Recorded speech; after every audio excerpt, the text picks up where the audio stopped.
Go through, Yeah. we'll just tell them back out. Multiplied by two, right? Okay. Yes. And We're all not adults stop, here. right? Stop. Okay. Let's see here. Next up. Let's see here. Next one Doctors, is pain. yeah, doctors' new advice for joint pain: get moving. Get moving. So if you have joint pain, get moving. Which means, if you're most people whenever they start getting joint pain, they quit moving, which means you're gonna have even more joint pain whenever you do actually start to move. Mm-hmm. But if you move, you have fluids moving through the joint, which you want. The more fluids you get moving through the joint, the more you hydrate yourself, which means having a lot of water. So drinking a lot of this stuff every day, like one of these big 1 liter bottles like I got right now. That doesn't look like very clean water. Oh, this is very clean water. This is really good stuff. This is my own personal mix. I'm not telling you what it is. But no, Drugs. You know better than that. Clint would never do that. It's cherry juice. Cherry juice. No, it's the more you keep yourself hydrated, the more you keep your body moving, the less pain you'll actually have. So they're finally starting to show research studies about this. So that whole you're getting up there in years. Thanks. Are you looking at me? I can tell you're looking at me on the camera. I'm looking at everybody over the age of 35 right now. Because I know people that are 35 that are just, they want to sit down and do nothing. I'm like, seriously? You're 35. You should be up walking around doing all kinds of stuff. Until you're 105, you should be up moving around really pretty active. Even then, if you're living that long. Yeah.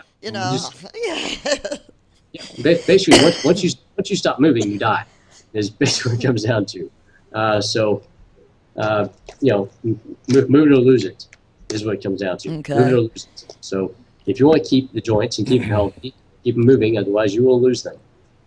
Unless you're moving them way, way too much and do really stupid stuff like, I don't know, running ultra marathons. Well, I was reading your joints. I was reading something the other day about that a lady did a study. She lived the life of a 50s housewife for a week, and she wore a little petameter. And they said back then, she had to walk to the grocery store because they didn't have an extra car. And she said, this is a hell of a workout. Oh, yeah. That's why we were healthier back then. Yep. Everybody was up active and moving, and we didn't have all the stuff that we got now. And so, so you've got to actually put in extra time, and that's why somebody wanted to come to you and actually have. I think having a scheduled time to work out is a good idea. Yes, well, one time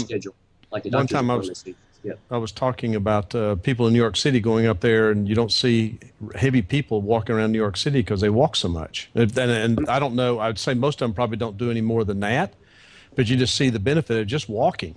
Well, they walk more. They go to the store pretty much daily, right? Because the little stores right down on the main street, right down on the Manhattan. Buy right down fresh the street vegetables level. and all that good stuff. Yeah, plus you're carrying stuff. Yeah, so I always think that's cool. Well, there was a study that came out about people in metropolitan areas are usually thinner and in better shape than people outside the metroplex areas or outside the metropolitan areas. Except I bet you the air isn't as good. I mean, no, the air is not nearly as good. So if you look at lung health, people in the metropolitan areres have worse lung health than people outside the metropolitan areas. But overall health, they're thinner. They usually are much more disease free for the most part, unless you get country people who are out roaming around on horses and everything else, which they should be if they're out in the country. But until we get bucked off of them and wreck ourselves, so that's another story. Yeah. So what else we got there? Next up, do you know what's in your? Where am I at? Oh yeah, do you know what's in your drink bottle? So talking about how many calories in that coffee cup right there. There's a lot of calories in that coffee cup. So there's no calories in coffee. There isn't ever using like whole milk and everything, and all the sugar and cream and everything else that they put in here. So let's see here, Starbucks Venti, whatever size Venti is, because I don't go to Starbucks. Caramel macchiato. It's 20. I'm sorry, I don't have $5 to spend on a cup of coffee that I'm really just not going to enjoy anyway. So caramel macchiato made with whole milk has 340 calories. That's 340 calories. 39 grams of sugar.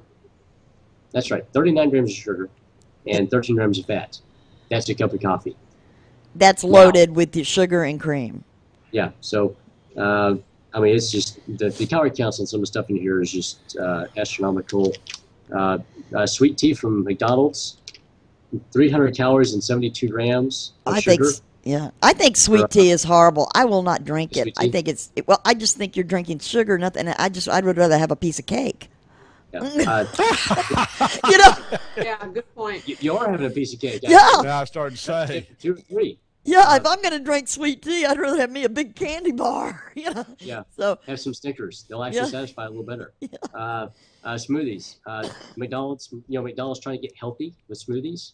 All real fruit smoothies. They're not real fruit. Don't even joke yourself on that. They have like that much fruit in there. See that little tiny bit? That's how much fruit they got in them. That's why they can say they've got real fruit. It's kind of like the mystery meat from Taco Bell, or Taco Hell as it is. 12 ounce strawberry banana smoothie from McDonald's. 44 grams of sugar. A large 22 ounce has 70 grams of sugar, and none of that's natural. Mm-hmm. So all it's going to do is make you blow up, get fat, and happy later on. So, just think about what you're putting into your body.